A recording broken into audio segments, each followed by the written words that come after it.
السلام علیکم ورحمۃ اللہ وبرکاتہ۔ المستغاث الی حضرت اللہ تعالی الصلاۃ والسلام علیک یا رسول اللہ صلی اللہ علیہ وآلہ واصحابہ وبارک وسلم۔ اس مرشد کامل کے ہاتھ پر ہمیں بیعت کرنا چاہیے، مرید ہونا چاہیے، اس کی صفات بیان فرمائیں۔ دبئی سے سید عبدالرشید، جزاک اللہ۔ سید Sajid Pasha Qadri, famous scholar. Like, share and subscribe now. معزز سامعین و ناظرین اکرام، بہت سارے احباب بہت سارے مقامات پر مجھ سے یہ بات پوچھتے ہیں کہ ہم کس کے مرید بنیں، ہم کس کے ہاتھ پر اپنا ہاتھ دیں اور ہم کس سے بیعت لیں، اس کے اندر کیا کوالٹیز ہونی چاہیے، اس کے اندر کیا صفات ہونی چاہیے، کیا ہمارے بزرگوں نے بھی کچھ بتایا ہے کہ ہمیں کس کے ہاتھوں پر بیعت کرنا ہے اور کس کے ہاتھوں پر بیعت نہیں کرنا ہے۔ احیاء العلوم الدین میں حضرت امام غزالی رحمۃ اللہ علیہ، اور اس کے علاوہ غنیۃ الطالبین میں، عوارف المعارف میں، اور اس کے علاوہ جوامع الکلم جو خواجہ بندہ نواز گیسو دراز رحمۃ اللہ علیہ کی ہے، غنیۃ الطالبین جو غوث اعظم پیرانی پیر کی ہے، عوارف المعارف جو شیخ شہاب الدین سہروردی رحمۃ اللہ علیہم اجمعین کی جو کتابیں ہیں، ان کتابوں کا اگر آپ مطالعہ کریں گے تو شیخ کامل کے اوصاف جگہ جگہ پر بیان کیے گئے ہیں۔ ان تمام اوصاف کو جمع کرنے کے بعد اعلیٰ حضرت امام اہل سنت امام احمد رضا خان محدث بریلی رحمۃ اللہ علیہ نے فتاوی رضویہ شریف میں 4 باتوں کا یعنی 4 شرائط کا ذکر فرمایا ہے۔ وہ 4 شرائط جس کے اندر آپ کو نظر آ جائیں، آپ وہاں سے بیعت ہو سکتے ہیں۔ آپ لکھتے ہیں کہ بیعت لینے اور مسند ارشاد پر بیٹھنے کے لیے 4 شرطیں ضروری ہیں۔ سب سے اول درجے پر یہ ہے کہ وہ سنی صحیح العقیدہ ہو۔ پہلی شرط یہ ہے وہ سنی بھی ہو اور سنی کے ساتھ ساتھ صحیح العقیدہ سنی ہو، وہ رافضی نہ ہو، وہ جو ہے اس کے اندر کوئی ملاوٹ نہ ہو، وہ اہل بیت کی محبت میں صحابہ کی گستاخی کرنے والا نہ ہو اور صحابہ کی محبت میں اہل بیت کی گستاخی کرنے والا نہ ہو۔ تو ایسا شخص بھی وہ نہیں ہونا چاہیے، اگرچہ وہ سنی ہے لیکن صحیح العقیدہ وہ سنی ہونا چاہیے۔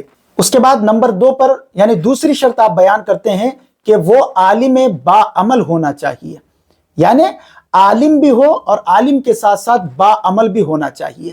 اگر وہ عالم نہیں ہے لیکن اسے اتنا تو علم ہونا چاہیے کہ عقائد اسلام کیا ہیں، عقائد اہل سنت کیا ہیں اور معمولات اہل سنت کیا ہیں، اسے کم از کم اتنا تو علم ہونا چاہیے کہ وہ بغیر کسی کو پوچھے ہوئے کتابوں سے وہ پڑھ کر جو ہے اپنے مریدوں کو کچھ تعلیم دے سکے۔ کم از کم اتنا تو بھی اس کے اندر علم ہونا چاہیے۔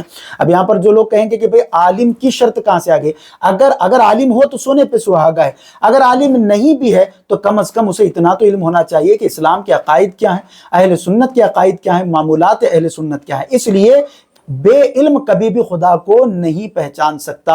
اگر وہ خود ہی بے علم ہوگا، اگر وہ خود ہی جاہل ہوگا تو آپ کو کیا علم سے جو ہے وہ آراستہ کرے گا، وہ آپ کو کیا باتیں بتائے گا جب اس کے پاس خود ہی علم نہیں ہے۔ اور ایک بات یہاں پر یاد رکھیے گا، آج بہت سارے مارکیٹ میں ایسے بھی صاحبی لوگ موجود ہیں اور ایسے بھی جو ہے اپنے آپ کو بڑے شیخ کامل کہنے والے موجود ہیں، انہیں شریعت کا مسئلہ پوچھیں گے تو وہ طریقت کی بات بتائیں گے آپ کو۔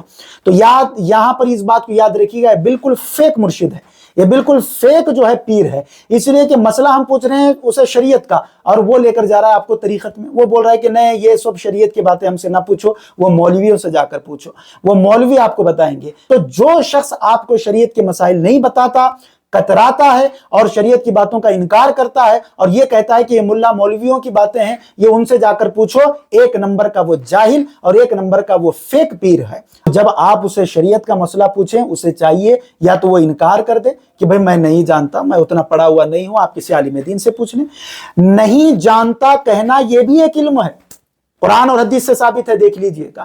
نہیں جانتا کہنا، کیونکہ بعض اوقات اور بعض دفعہ رسول کریم صلی اللہ علیہ وسلم نے خود فرمایا، جب صحابہ کرام نے کوئی بات آپ سے پوچھی تو آپ نے فرمایا کہ میں نہیں جانتا، میں نہیں جانتا، وقتیہ طور پر کہا کہ اس وقت میں نہیں جانتا۔ اگرچہ آگے اللہ تبارک و تعالیٰ آپ کو اس بات سے آگاہ فرما دیتا تو آپ وہ بات فرما دیتے۔ تو ہم یہ سمجھتے ہیں کہ اگر میں نہیں جانتا کہوں گا تو سامنے والا سمجھے گا کہ یہ جاہل ہے، نہیں، بلکہ بعض دفعہ وہ بات اس بندے کے ذہن میں نہیں ہوتی ہے یا وہ پڑھا ہوا نہیں رہتا ہے۔ تو اس لیے اس بات کو یاد رکھیں، یا تو وہ مرشد عالم ہونا چاہیے، اگر وہ عالم نہیں ہے تو کم از کم اس کے اندر اتنا تو بھی علم ہو، وہ عقائد اسلام اور عقائد اہل سنت اور معمولات اہل سنت کیا ہیں، ضروریات دین یا ضروریات اہل سنت کیا ہیں، وہ آپ کو بتا سکے۔ تیسری جو شرط ہے وہ کبیرہ گناہوں سے بچنے والا ہو، فاسق اور مولن نہ ہو۔ فاسق یعنی جو ہے فسق اس کے اندر، کسی گناہ کبیرہ اس کے اندر موجود نہ ہو، اگر تھا اس نے اگر توبہ کر لیا ہے، اب وہ اللہ اور اس بندے کا معاملہ ہے، ہمیں اس میں بات کرنے کی ضرورت نہیں ہے، کیونکہ انسان جب گناہوں سے سچی اور پکی توبہ کر لیتا ہے تو وہ ایسا ہوتا ہے جیسے کہ اس نے گناہ کیا ہی نہ ہو۔ اگر کچھ معاملات تھے، توبہ کر لیا ہے، تو اب ہمیں حق نہیں ہے کہ اس کے اوپر نکتہ چینی کرنے کا، کیونکہ یہ بھی رسول کریم صلی اللہ علیہ وسلم کا فرمان عالی شان ہے۔ آقا فرماتے ہیں کہ اگر کوئی بندہ کسی گناہ میں ملوث تھا اور اس نے سچی اور پکی توبہ کر لی، اور بعد میں کوئی انسان اس کا تمسخر اور مذاق اڑاتے ہوئے کہا کہ یہ فلانے وقت میں اس گناہ میں ملوث تھا، مرنے سے پہلے اللہ تبارک و تعالیٰ اس گناہ میں اس شخص کو ملوث فرما دیتا ہے۔ اللہ اکبر۔ یعنی اگر کوئی شخص جو ہے شرابی تھا اور بعد میں اس نے اگر توبہ کر لی ہے، اگر کوئی انسان مذاق کے طور پر بھی اگر یہ کہتا ہے ارے وہ کیا تھے، وہ فلانے وقت میں شرابی تھے، وہ فلانے وقت میں جو ہے جواری تھے، وہ فلانے وقت میں ایسے گناہ میں ملوث تھے، قسم بخدا رسول کریم صلی اللہ علیہ وسلم کی حدیث کا مفہوم یاد رکھو مسلمانوں، اللہ پاک مرنے سے پہلے اسے شرابی، جواری اور زانی بنا کر چھوڑ دیتا ہے۔ ہمیں کیا ضرورت ہے، یہ بندے اور رب کا معاملہ ہے۔ اگر اس نے توبہ کر لی ہے تو بات ختم ہو چکی ہے وہاں پر، اگر وہ توبہ نہیں کیا ہوا ہے تو تب اس کی اصلاح کی جائے گی۔